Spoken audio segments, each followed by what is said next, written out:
Thiko ya keri ya giikaro kia hamwe gia kamiti cia mbunge ciĩgiĩ hinya uria tuhũthĩraga na ya mathirĩre ire hamwe anyitĩte mĩkuma ministry ya hinya uria tuhũthĩraga. Thoko ya wendia wa shares NSC ũndũ ũmwe na rũhonge rwa CMA othe arĩa mahiũkire gũtetera mũbango wa kwendia kambuni ya Kenya Pipeline KPC makiuga kũrehera mũingĩ na bũrũri kĩguni kĩnene ta kũgĩa na mweke wa kũigithia na kambuni ĩno, kũhotithia KPC kwandandũra motungata mayo hamwe na mangĩ. And honorable chairs, this is really historic that the public, after a long period of time since the last IPO, is going to be given a chance to have stake in this very vital public enterprise. No mũgarũ na ũrĩa gũtanyĩte minista wa hinya ũrĩa tuhũthĩraga OPIYO WANDAYI nĩekorire HECEKE thutha wa kũhithũria atĩ ũtonga wa KPC nĩ makĩria ma ciringi birioni 120 iria itemanĩtio mbere ya kamĩtĩ ĩno, ũndũ ũrĩa wonekire arĩ mũgarũ na wamũru nawe wa kĩgĩna John Mbadi mũthenya wa ira ũrĩa ũrarũgamire na kĩgĩna gĩkĩ. So you want to sell this thing with that, and you in the face value you are presenting to the public that this is a value 120, and you have said here, Waziri, you said it does not include the assets and value of refinery. So it means the report is not complete in your own words. It's not complete. Or the value of this company, your own words. You're saying it's dynamic. What do you mean by dynamic?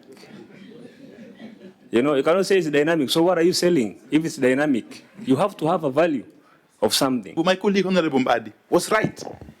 These exercises will happen within the timelines he was giving you. That nothing will be actually overlooked.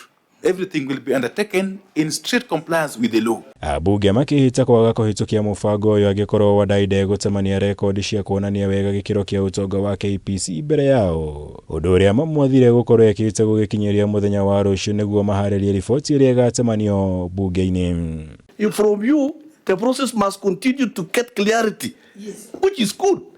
But your colleague the other side says the timeline is tomorrow and we want the report Thursday and we want to sell it tomorrow, we want the money.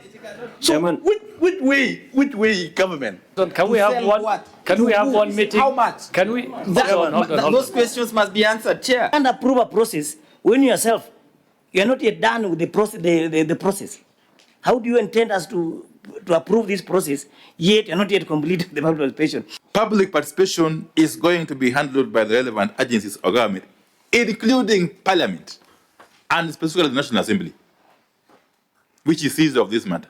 Ũndũ ũngĩ ũcũngĩrĩirie WANDAYI ekore HECEKE nĩ ũhithũria wa atĩ matirĩ matabania ũngania wa mawoni ma mũingĩ megiĩ rĩendekithia rĩrĩ, na handũ-inĩ ho gwenda gũkuithia mbunge mũrigo wa kũngania mawoni ma mũingĩ no ambunge maga kũmũigua na mamũkĩrĩra. These questions are going to be asked, and we're going to lose this very important sale that we really need because of lack of information. More information is needed. As much as the CS is encouraging us to buy, it has not been approved yet. And I also agree with you, Honorable Chair, that we shall be able to provide you with evidence or proper records of these public participations that we are conducting internally, okay? At an appropriate time. Kamĩtĩ ĩno ĩtirĩhĩte mĩhang'o ĩno ũmũthĩ nĩguo kwambĩrĩria kwandĩka riboti yao ĩgiĩ rĩendekithia rĩrĩ mũthenya wa rũciũ, mbere ya gũgatemanio kwa riboti ĩyo mbunge-inĩ ya bũrũri mũthenya wa kana kiumia gĩkĩ arĩ itanya-inĩ rĩa kũhanyũkia mũbango ũyũ. Ngĩribotera Kameme TV, Gĩtagwo Mwaura, Wagunya.